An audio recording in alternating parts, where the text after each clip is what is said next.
Lipton Tea and Lipton Soup present Inner Sanctum Mysteries, starring Boris Karloff.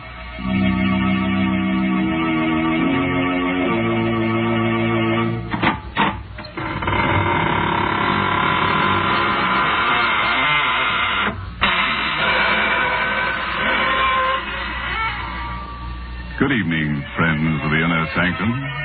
This is your host. Welcome again through the squeaking door to another session of mystery, murder, and madness. Oh, excuse me if I don't get up, but I'm all worn out. Yes, I've had a hectic few days with an old friend who just blew into town. He's one of those earnest souls who insists on doing everything for himself. Consultations with the monument makers, the grave diggers, fittings of the coffin maker.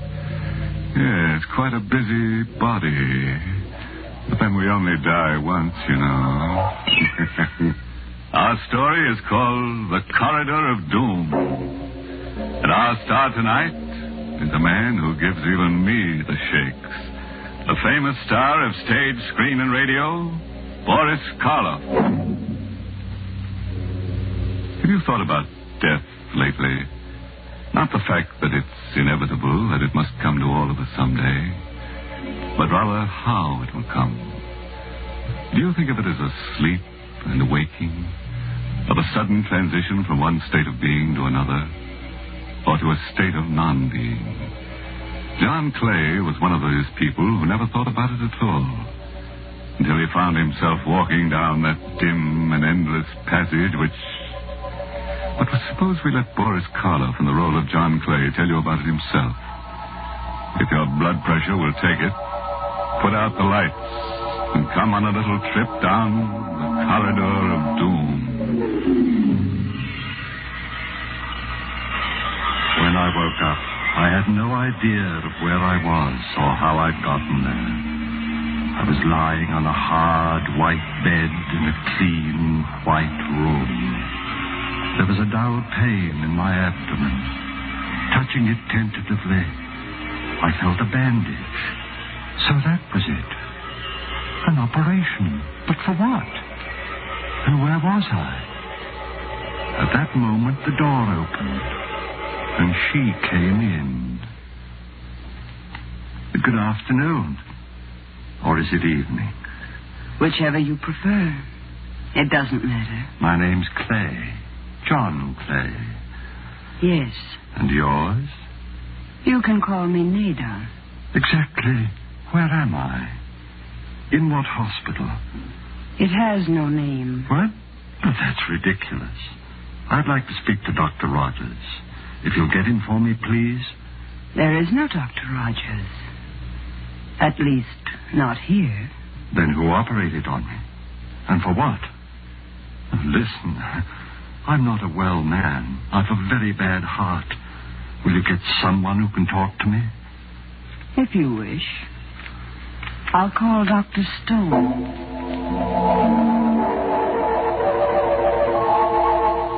A chill crept through my bones. It wasn't cold.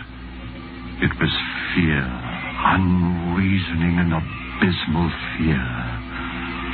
The door opened again. And there stood a heavy-set man, his hair flecked with gray, and with him, my son-in-law, Alex Bartlett.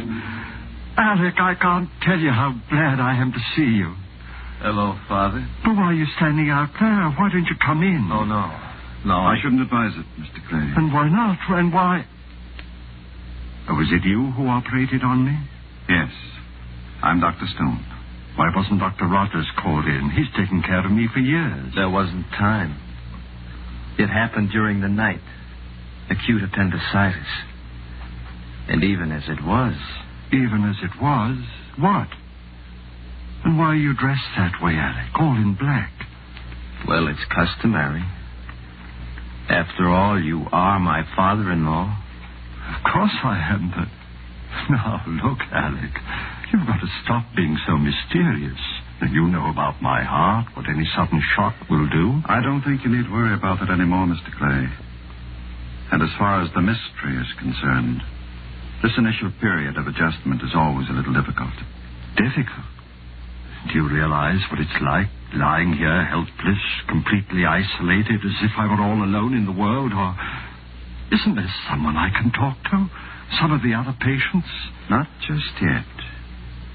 When the time comes, you'll meet them. But, look, Doctor, I can't stand much more of this. I can't. If I don't find someone who really cares about me, who'll treat me like a normal human being... My dog. How about my dog? What do you think, Doctor? Yes, that's possible. We'll see what we can do, Mr. Clay. Come along, Bartlett. Goodbye, Father. You'll be back, won't you, Alec? I don't know. I'll try, but it's difficult. Very difficult. Then don't go, Alec. Don't leave me here all alone. Come back. Come back.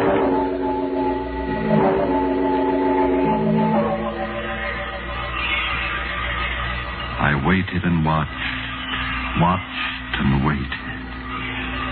Then the door opened, and there was the doctor again. There was a small, thin-faced man with him this time, wearing the white coat of an orderly and carrying a black box with a handle. My dog. You brought my dog. All right, Martin.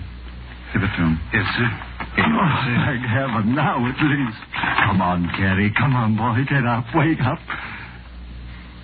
Why, what's the matter? Carrie! He's not asleep. He's dead. You wanted him, Mr. Clay. But why didn't you tell me? When did he die? How? How old was he? 11 and a half. Maybe 12. Pretty old for a dog. That's probably why he could come. What do you mean? What are you trying to do to me? Don't you realize I'm a sick man? Easy, Mr. I won't Clay. take it easy. I won't stay here another minute. I'm leaving right now. Sorry, but I don't think we can permit it. Oh, well, we'll see about that. You're getting yourself all upset for no reason, Mr. Clay, making it very difficult for the rest of us. Martin, you'd better let me have some of that bottle there. About 10 cc's. The red medicine? Yes. I don't want any medicine. I won't take it. Now, please, Mr. Clay. I won't, I tell you. No, I don't want the... It's awful. Salty. It tastes like... Yes. But I think you'll find that it will make things much easier for you. Very much easier. You're doping me up. That's what you're doing. Putting me to sleep. You think that when I wake up, I'll forget about everything? Yes, Mr. Clay. You'll forget about everything. Everything.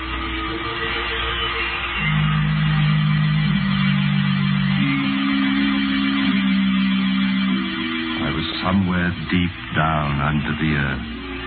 It was a passageway, stone-flagged and with stone walls, and I was walking slowly down it in my bare feet. I could feel the chill of the cold stones through the thick layer of dust. The passageway stretched ahead of me, endlessly. And suddenly, I noticed that there were doors set into the walls on either side, closed doors. And on each door there was a name. Abel, Abercrombie, Abington. Where was I? What was this place? What was behind those awful, ominously closed doors? Something seemed to be drawing me on down the terrible passageway. Addison, Edgar, Allen. I could feel the cold creeping up my legs, higher and higher, my heart pounding faster and faster. And suddenly I knew where I was and where I was going. Knew what was waiting for me there ahead of me down the passage. No, exerting all my will, I turned, trying to go back. With a roaring in my ears, I was falling through the darkness. Falling.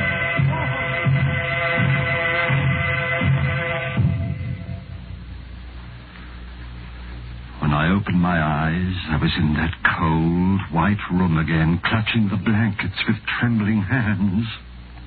How do you feel now, Mr. Clay? You cried out, sir, as if... A dream. The most awful, horrible nightmare I ever had. A dream? The doctor will be very interested. Would you care to tell me all about it? Oh, I don't even want to think about it. It was about your former life? Former life? Oh, I'm sorry. I shouldn't have said that. I meant... Here, where are you going? Get my clothes to get out of here. I won't stay here But you another can't minute. go. You can't, Martin. Help me. Please, let go. Don't you realize that if I do stay here, if I dream that dream again... Listen. I was in a passageway. An endless, eternal passageway like a corridor of doom. It stretched on and on to infinity with doors, closed doors on either side. And on each one of the doors in alphabetical order there was a name. The name of all those who had died since the beginning of time. I was walking down that corridor on my bare feet and...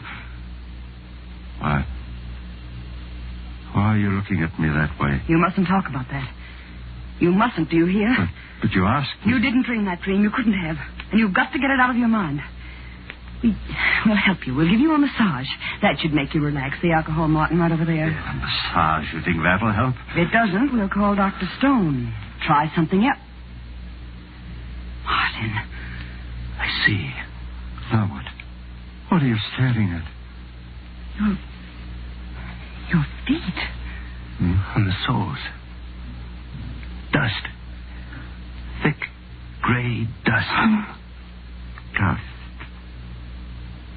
Like the dust in the passage. The corridor of doom. And that means... It wasn't a dream. It means...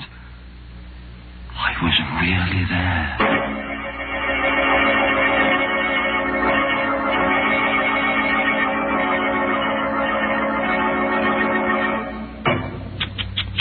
Dirty feet on those nice, clean sheets. No wonder our friend the nurse seemed so upset. Or was that the reason? Maybe she was just disappointed that he still hadn't told her about his operation. Yes, that always has them in stitches.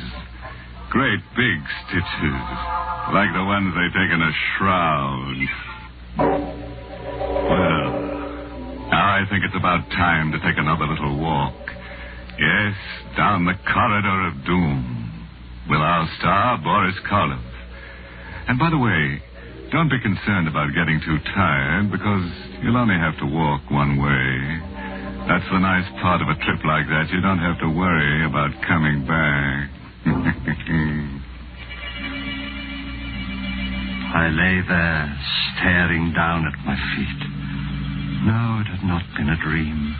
But there, on my feet, was the thick, heavy dust from the corridor of doom. I had been there, walking down its awful silence, not in my mind, but in the flesh. My heart clenched like an icy fist, and I threw the blankets aside, started to get up. Mr. Clay, what are you doing? Where are you going? Let me go. But you can't get up. You can't leave. Oh, let me go. Martin, quick, help me. Please, Mr. Clay. For heaven's sake, let me go.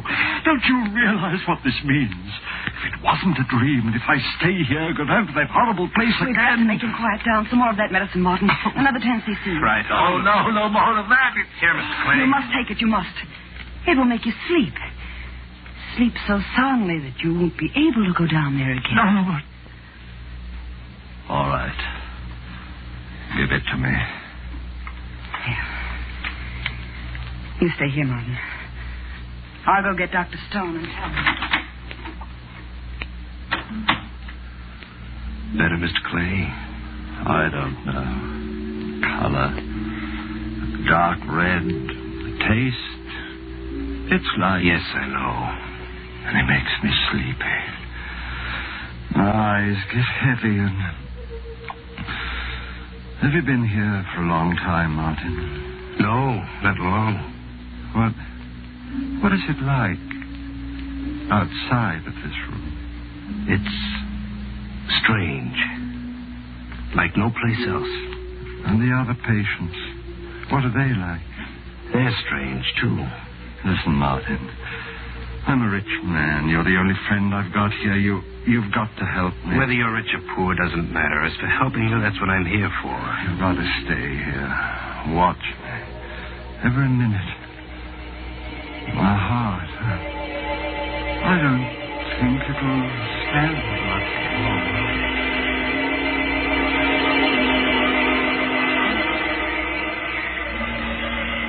My first sensation was one of cold, numbing cold, creeping up my limbs. I reached for the blankets, couldn't find them. And I opened my eyes, and I was there again, back there in that awful endless passage, that corridor of doom. The same stone wall, stone floor, covered with a thick layer of dust. The same doors with a name on each one, on both sides of me. But now I was up to the bees. That one there, Barbara, next to it, Babbitt, and then Backer. I tried to cry out, but I couldn't utter a sound. I tried to stop, check myself. My muscles didn't respond. Slowly, heavily, I continued walking on down that endless passage. Past Badger, Baffin, Bagley, past the bees and towards the seas. Towards a door with my name on it. My heart pulsed, pounding with terror. My breath rasped in my throat. Convulsively, I clutched at the walls, forced myself completely around. Then, as if I were fighting against a roaring gale, I drove myself back.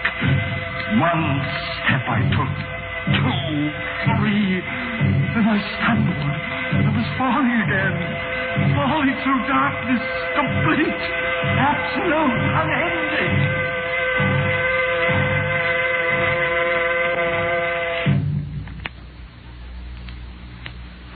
Even before I opened my eyes, I knew where I was.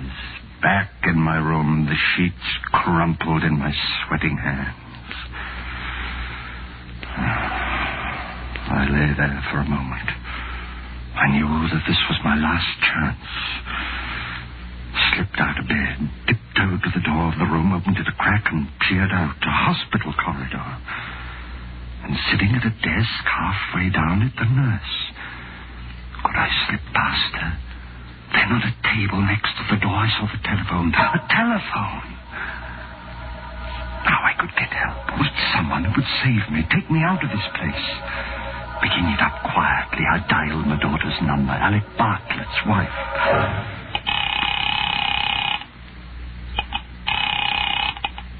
Hello? Jane? Oh, thank heaven. Hello? Jane, it's your father.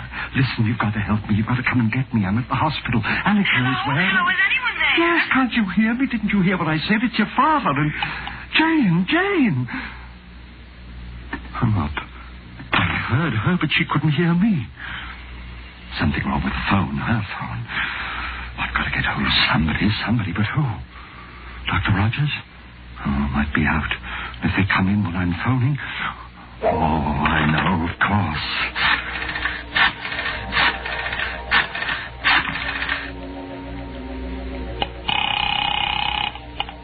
Police headquarters, Ryan speaking. Hello, police. This is John Clay of Riverside Road. I'm at a hospital. I don't know where. Hello? Can't you hear me, officer? For heaven's sake, listen. It's a matter of life and death. John Clay at a hospital. My son-in-law, Alec Bartlett, can tell you where. Hello? Officer, listen. Don't hang up. Don't. Officer, hello. Anything the matter, Mr. Clay? Dr. Stone, your telephone, there's something wrong with it. No, Mr. Clay. There's nothing wrong. Not with the telephone. But I tried to make 2 calls. 2 different numbers, and... I know. And you should have known. Nurse, all of them. Should have known what? Why couldn't they hear me when I could hear them? Why? Yes, Dr. Stone? Will you put Mr. Clay back into bed? No. I'm awfully sorry, sir. I only went out for a minute. Come on, Mr. Clay. No, please. leave me alone, please. Mr. Let go. Clay, No. No use struggling. You know that, don't you? Yes, I know. Doctor, I won't have to go back down there again, will I? Down to the corridor? That's not up to me. All right, nurse. I think we're ready for another dose. The final one. Yes, Doctor. No, doctor. No, not that red medicine. Not again. I'm sorry, but you've had a lot of time. All the time we can give you. All right, Mr. Clay. No, I won't Here. take it. You know what it means, Doctor. I'll go back down there again to the corridor. it'll be to the letter C. To the place where my name is. If he won't take it by himself, perhaps you'd better help her, Martin. Yes, sir. No, Here. I won't.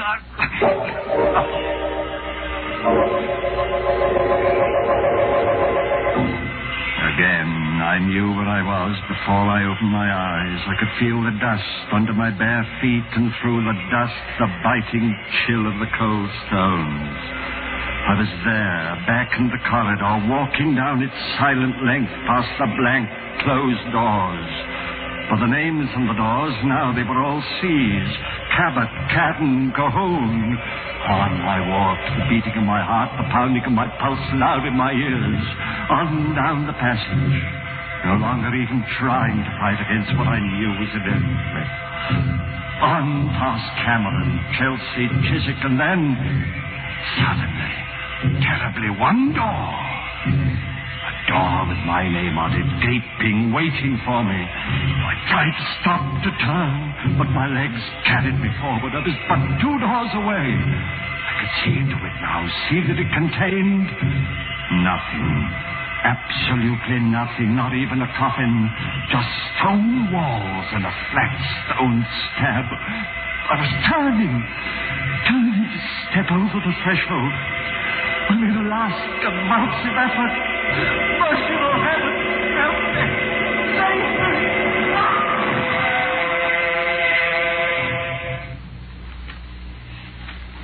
All right, Martin. Pick him up. Yes, sir. Is it all over? Hello, Bartlett. In at the death, eh? I'll see if there's any pulse, of course, but I should think it is all over. It is stone, but not the way you think. What? Clay. He's not dead. No thanks to you. All right, get him up, both of you. Here, Mr. Clay, let me help It's you. all right, Martin. I'll be fine from now on. But how?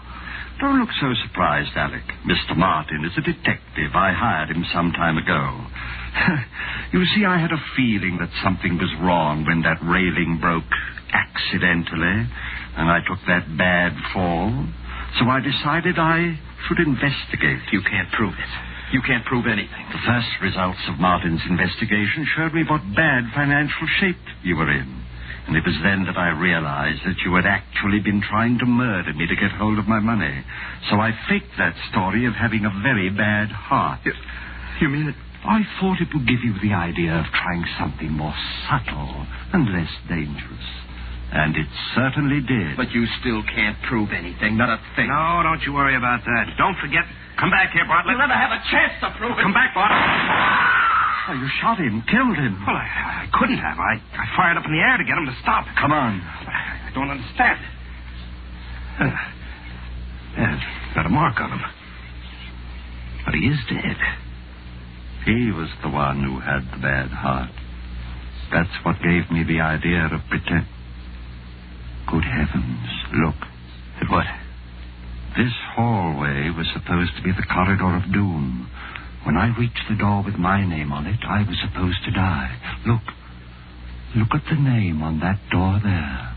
The one right next to him. Bartlett. His name. So what? Nothing, Martin. Nothing at all.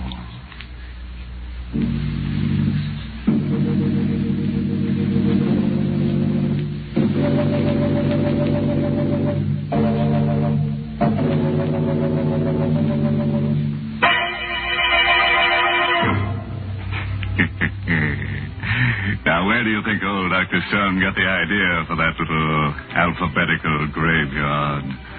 That's right, for me. Huh? You don't believe me? Then come on home with me tonight, and I'll show you the one in the cellar of my house.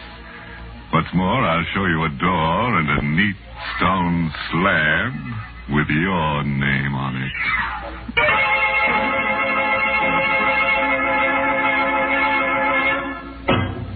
And now a word of advice. If you should wake up tonight with a sudden chill, find yourself walking barefoot down a dusty stone corridor with doors on both sides of it, don't get excited. Just insist on a doom with a view. Next week's story is about women. Yes, 2 women who like to be treated rough. Choke 'em to death. Shoot 'em, murder 'em. They'll love you for it. And who do you think is going to be their boyfriend?